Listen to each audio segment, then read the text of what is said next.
ndakuramukije kandi mwifurije igitondo cyiza wowe ukundikana kurikira gahunda za Kigali 250 nicane kugeza amakuru atandukanye yaba imyidagaduro politike ndetse na siporo kandi ikabikugerezaho mu gihe n'amakuru atandukanye agezweho muri iki gitondo hari kuvugwa hano mu Rwanda ndetse no hanze igihugu cy'u Rwanda n'amakuru tubuze kuza kwibana kuri izi ngingo z'ingenzi zikurikira. I Kigali abanyeshuri bahangayikishijwe n'uburyo bigamo bushobora gutera gutsindwa ikizamini cya leta. Nyagatare nakubwira ko polisi y'u Rwanda yataye muri yombi umugore wakubise umwana we urusinga akabyimba ijisho mu gihe abantu batatu bishwe na COVID-19 mu gihugu cy'u Rwanda maze abayanduye bashya bakaba 109. Nyarukiye gato hanze y'igihugu cy'u Rwanda nuko Museveni yihanangirije abafite umugambi wo kwiba amatora y'umukuru w'igihugu agomba kuzaba muri Mutarama uyu mwaka w'2020 mu gihe rugeretse hagati ya General Kayini Rugaba uyu nguyu akaba ari umwana wa Yoweri Kaguta Museveni perezida wa Uganda ndetse n'umukandida wiyamamariza kuba perezida wa Uganda ariwe Bobi Wine. Aya makuru mu buryo burambuye ni mu kanya gato nanjye Janvier Lemeo.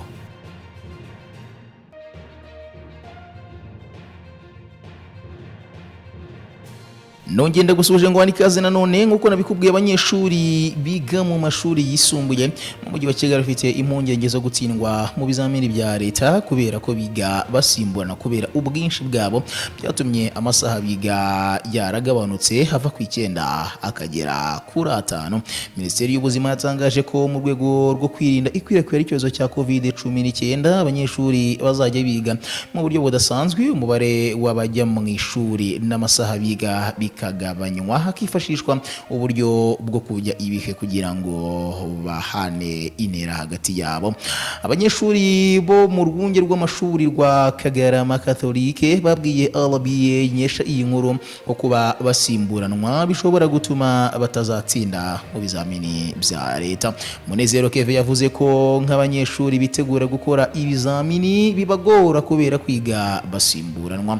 Mu magambo yagize ati kuba twiga dusimburanwa kubera ubwinshi bw'abanyeshuri ndetse n'ubuke bw'amashuri bitugira ko ingaruka nkatwe turi kwiga ngo tuzakore ikizamini cya leta biri kutwicira amasomo ndetse n'amasaha twari kwiga. Usibye kuba bagaragaje imbogamizi zo kuba bishobora gutuma bazatsindwa amasomo banavuga ko hari ubwo umwarimu aza kwigisha atibuka aho amasomo yarageze kubera ubwinshi bw'abanyeshuri. Undi nawe waganiriye na RBA ku mpungenge mu bijyanye n'amasomo ndetse n'amasaha make biga yagize ati tugenda dusiganwa mu masomo kandi uko mwarimu aza hari igihe tumubwira ngo twari tugeze aha mu masomo ariko we ntabyemere. Umuyobozi mukuru w'agateganyo w'ikigo gishinzwe guteza imbere uburezi REB Dr.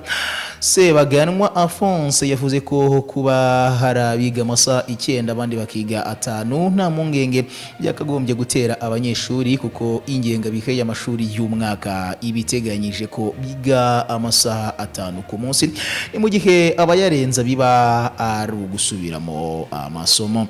Mu magambo yagize ati ibyumweru by'umwaka w'ishuri biba bibaze bikurikije umubare w'amasaha make abashobora kugira ngo gahunda y'umwaka igerwe ko aba ariyo masaha 5. Nabiga rero munsi y'amasaha 5 biba byiza iyo umunyeshuri arengeje amasaha 5 kuko arengaho ayakoresha mu gusubiramo amasomo no gukora imyitozo myinshi. Yakomeje mu magambo ye agira ati birumvikana amahirwe bose barayafite ariko bituruka nanone nuko umwarimu yabyifashemo ariko gahunda iriho nuko mu gihe gikwiye bazajya biga ingunga imwe nkuko iyi gahunda yatangiye. Biteganyijwe ko abiga mu mashuri yisumbuye mu mwaka wa 3 n'umwaka wa 6 bazakora ibizamini muri Nyakanga umwaka wa 2020 2021. Inyagatare kuri uyu wa gatandatu tariki ya 2 Mutarama 2021, polisi y'u Rwanda ikorera mu karere ka Nyagatare mu murenge wa Mimuri mu kagari ka Muhoro yafashe umugore w'imyaka 34 y'amavuko akurikiranyweho guhana umwana we by'indenga kamere. Uwo mugore tariki ya 1 Mutarama 2021 yakubise umwana we ufite imyaka 6 mu maso akoresheje urusinga rw'amashanyarazi biviramo umwana gukomereka mu ijisho no ku matwi. Umuvugizi wa polisi mu ntara y'Iburasirazuba, Chief Inspector of Police Hamdan Twizeyimana, avuga ko ubu bugizi bwa nabi bwamenyekanye ari uko abaturanyi bumvise umwana ataka cyane bagatabaza polisi. Mu magambo yagize ati tariki ya 1 Mutarama wa 2021 uriya mwana w'imyaka 6 ngo yari yasigaye ku rugo, noneho haza umuturanyi gutira bimwe mu bikoresho byo mu rugo. Umwana yari bimutije, noneho nyina ahagarukiye abibuze afata urusinga ararumukubita ahantu hose, ariko cyane cyane mu maso biviramo umwana kubyimba mu maso, ndetse basanze umwana yabyimbye mu maso, hari n'ijisho ryatukuye n'ugutwi kwakomeretse. CIP Twizeyimana yashimiye abaturage batabaye hakiri kare ndetse bakanabimenyesha polisi. Yagaye bamwe mu babyeyi bagihohotera abana bikagera naho babakanisha ibihano by'indenga kamere. Yabibukije ko hari itegeko rirengera abana ndetse rigahana umuntu wese hohotera umwana bene kariya kagene kabone niyo yaba ari umwana yibyariye. Yongeye ati umwana ushobora kumubwira neza amakosa yakose kugira ngo atazayasubira, wenda byaba na ngombwa ukamucishaho akanyafu byoroheje, ariko birababaje gufata urusinga rw'amashanyarazi ukarukubita umwana kugeza aho akomereka, kabone niyo yaba ari umuntu mukuru. Urusinga ni ikintu kibi iyo kigeze ku mubiri w'umuntu. Polisi yahise ijyana umwana kwa muganga kwitabwaho n'abaganga, naho nyina ajyanwa mu rwego rw'igihugu rw'ubugenzacyaha RIB rukorera muri sitasiyo ya polisi muri Mimuri kugira ngo hakorwe iperereza. Itegeko nomero 71 akarongo kaberamye 2018 ryo ku wa 31 Kanama wa 2018 ryerekeye kurengera umwana mu ngingo ya 28 ivuga ko bitabangamiye ibihano birushijeho gukomera biteganywa n'andi mategeko. Umuntu wese uhoza umwana ku nkeke cyangwa umuha ibihano biremereye cyangwa bitesha agaciro harimo n'ibyo ku mubiri abakoze icyaha, yabihamijwe n'urukikanishwa igifungo kitari munsi y'imyaka 2 ariko kitarenze imyaka 3 n'ihazabu y'amafaranga y'u Rwanda atari munsi y'ibihumbi 200 ariko atarenze ibihumbi 300. Bitabangamiye ibihano birushijeho gukomera biteganywa n'andi mategeko. Icyaha kivugwa mu gika cya mbere cy'iyi ngingo kiviriyemo umwana ubumuga, igihano kiba igifungo kitari munsi y'imyaka 7 ariko kitarengeje imyaka 10 n'ihazabu y'amafaranga y'u Rwanda atari munsi ya miliyoni 1 ariko atarengeje miliyoni 2. Iki cyaha kiviriyemo umwana urupfu, igihano kiba igifungo cya burundu. N'ubundi nyiri mu gihugu cy'u Rwanda by'umwihariko kuri update kuri COVID-19, na Minisiteri y'Ubuzima yatangaje ko kuri iki cyumweru abantu 3 bishwe na coronavirus mu Rwanda, bituma umubare w'abamaze guhitanwa n'iki cyorezo uba 101. Itangazo rya Minisante ryerekanye ko abitabye Imana bahitanywe na COVID-19 tegwa na ka coronavirus ari abagabo 3. Rikomeza rigira riti twihanganishije imiryango y'abagabo 3 bitabye Imana, harimo 2 b'imyaka 75 na 66 n'umwe w'imyaka 51 y'amavuko wihuye. Kuri wa 3 Mutarama wa 2021 abantu 109 basanzwemo ubwandu bwa COVID-19 mu bipimo 3318 byafashwe. Ni mu gihe abayikize mu masaha 24 babaye 67. Abarwayi bashya bakuwe muri Kigali ni 61, Musanze 20, Rubavu 12, Nyamasheke 4, Gicumbi 3, Kamonyi 3, Huye 2 ndetse na Burera hava umurwayi umwe. Nyarukiye gato mu gihugu cy'abaturanyi cya Uganda, naho Museveni yihanangirije abafite umugambi wo kwiba amatora ndetse anafite impungenge nyinshi z'uko ashobora kwibwa amatora ateganyijwe muri uku kwezi mu mwaka wa 2021.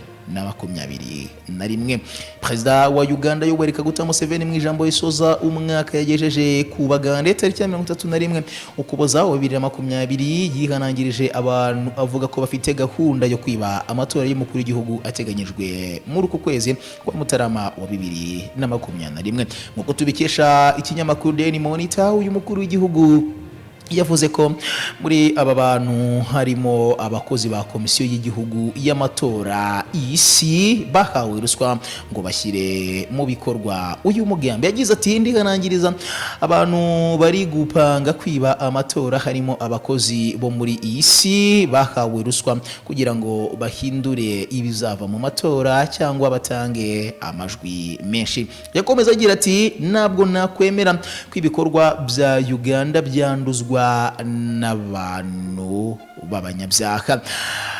Umukandida Robert Kyagulanyi uzwi nka Bobi Wine urahirira umunsi ku wundi ko azatsinda Perezida Yoweri Kaguta Museveni umaze imyaka 35 ayobora iki gihugu cya Uganda. Nawe yakunze impungenge z'uko hari umugambi wo kwiba amajwi.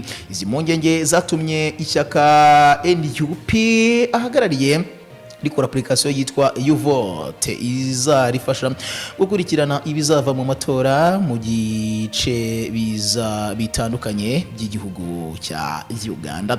Bobi Wine mu ijambo risoza umwaka yagejeje ku Bagande kuri uyu wa 2 Mutarama wa 2021 yavuze ko bakoze iyi application nyuma yo kumenya ko hari umugambi wo kwiba amajwi uri gutegurwa mu bice bya Kampala, Masaka ndetse na Mukono. Yagize ati turashaka gukora app mu kugabanya ibikorwa byo kwiba amatora izakoreshwa nk'intumwa yacu. Yakomeje agira ati dufite amakuru ko komisiyo y'amatora ifite umugambi wo gukereza ibikorwa by'itora mu duce twa Kampala, Mukono na Masaka. Turagira ngo tubabwire ko abaturage ba Uganda batazemera ko ibyo biba. Nyiri muri Uganda naho rwambikanye hagati y'umuhungu wa Yoweri Kaguta Museveni ndetse na Bobi Wine nk'umukandida wiyemeje wakoze iyo bwabaga wifuza kuvana ise w'uyu musore ku butegetsi. N'umuhungu wa Perezida Yoweri Kaguta Museveni wa Uganda yitwa Lieutenant General Muhoozi Kainerugaba abyutse asubiza ubutumwa umukandida Robert Kyagulanyi uzwi nka Bobi Wine yamugeneye tariki ya 31 Ukuboza umwaka wa 2020. Ni nyuma y'ako mu minsi 2 ishize yari yasibye ubutumwa yanditse ku rubuga rwa Twitter yibasira uyu mukandida uhanganye na Sumubyara mu minsi 2 ishize. Mu butumwa yasibye General Kainerugaba yari yibajije ku izina Musinguzi irisobanuye mutsinzi, bivuga ko abanyankore barihaye Bobi Wine, yongeraho ko ari igitutsi kuri ubu bwoko butuye mu burengerazuba bwa Uganda. Tariki 31 Ukuboza umwaka wa 2020 Bobi Wine yamusubije ko abanyankore batamuhaye iri zina ko ahubwo bamuhaye umwana wabo akaba umugore we ari we Barbara Itungo ukomoka mu karere ka Ntungamo. Yagize ati abanyankore nago bampaye izina Musinguzi, bamaye umukobwa wabo n'umugore wanjye, ibyo bigasobanura ko ndi umuhungu wabo. Ntabwo wuzuye urwango n'ivanguramoko nkawe, reka guhagararira nabi ba data bukwe.